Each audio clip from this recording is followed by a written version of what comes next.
Champion's imprint. Hans is the intriguing one to hop into the ring straight out of a club and overcome the world's stupendous Prix. To a characteristic conceived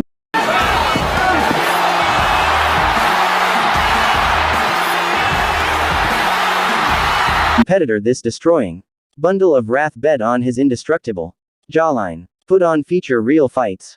Furthermore, perpetually spellbound the fan base with one-punch tear down.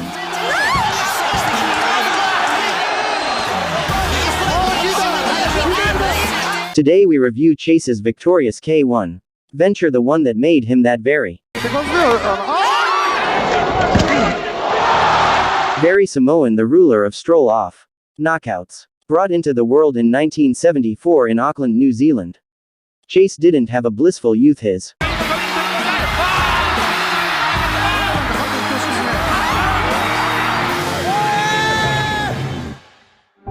oppressive dad beat his children severely and treated his own girl much more dreadful, making a significant imprint on imprints. Character. Hello, my father was such a wanker. He's a genuine terrible individual. Yeah, my dad was such a wanker. He's a real bad person, you know. I mean, there was many beatings that I remember. To be honest, I was a kid just surviving childhood.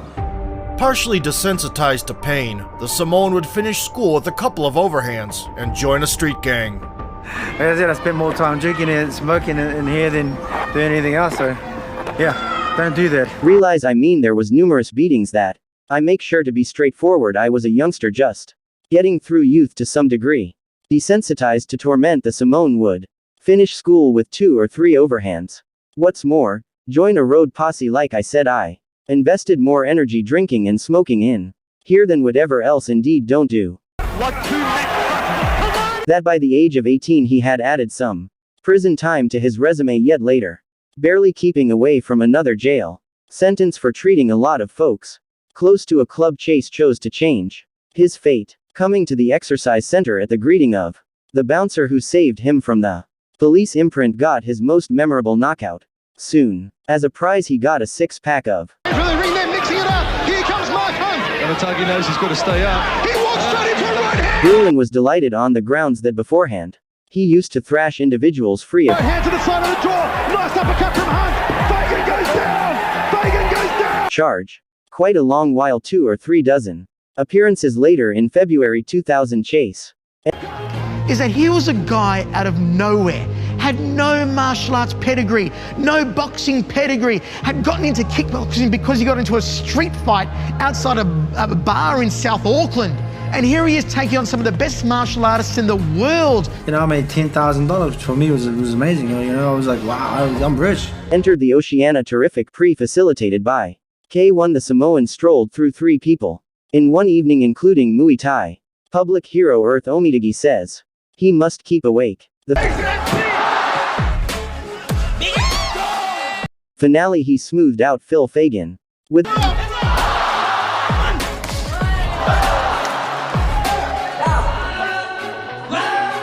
an exact uppercut. He goes down by tossing 2 or 3 substantial blocks.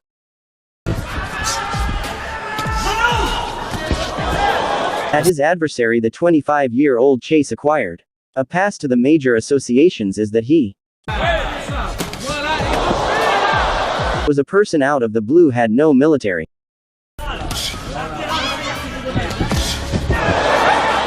expressions, family, no boxing family, had gotten into kickboxing on the grounds that he got into a road battle beyond a bar in South Auckland, and here he is taking on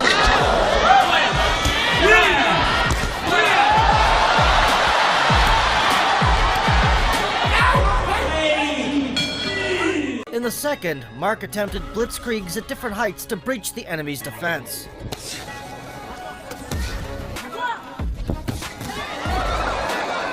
But Le Banner wasn't that kind of a Frenchman.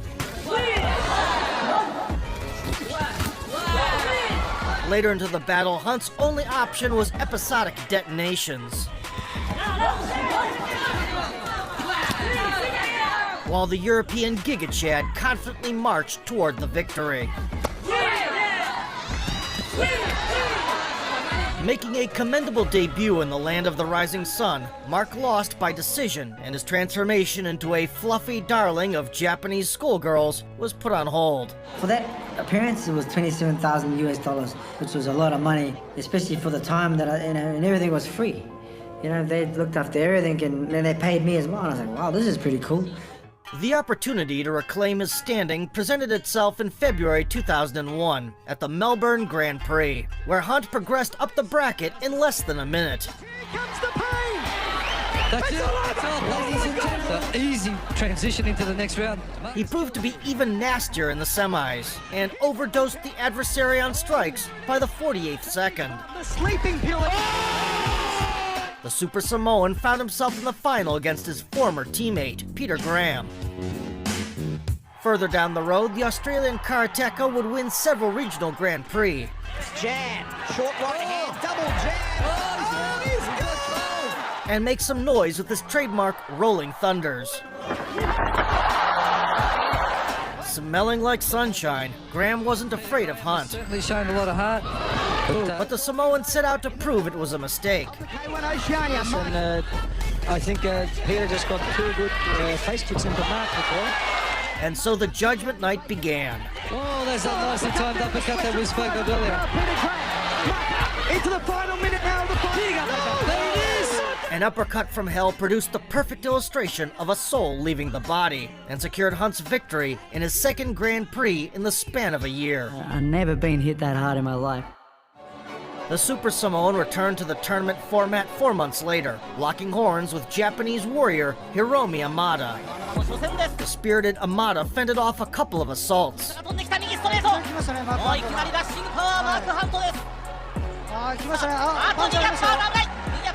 Hunt unloaded to all levels.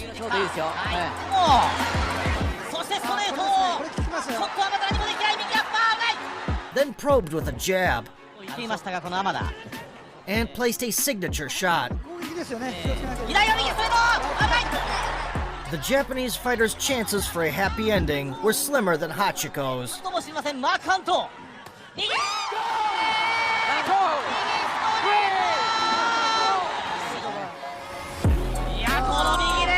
Uncorking an overhand and walking away nonchalantly, Mark left to prepare for the next lap. He drew Ernesto Hoost in the semis. The Dutchman had long proven that apart from tulips, his main export was devastating knockouts. Over the last 2 years, Mr. Perfect had won 15 out of 16 showings.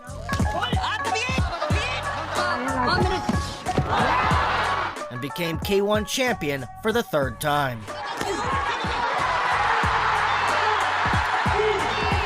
Hunt tried to take the initiative from the get-go.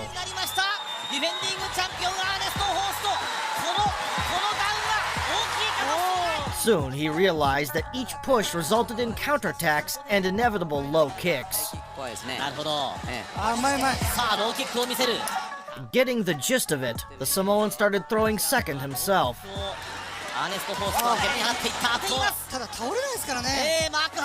Now Hoost was showered by a hail of missiles. Halfway through the match, the Dutchman got toppled with a body punch.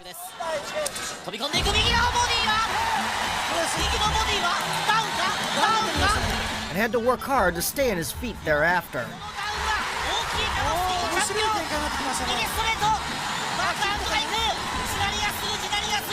Ernesto was in luck. Mark slowed down from an adrenaline dump. Having cooled off entering the 3rd frame, both threw tactics out the window and went for it Smash Bros style.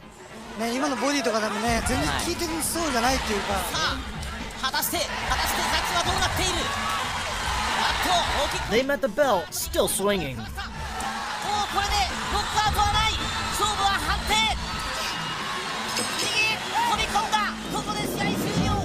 A close decision victory was awarded to the more high-profile Hoost.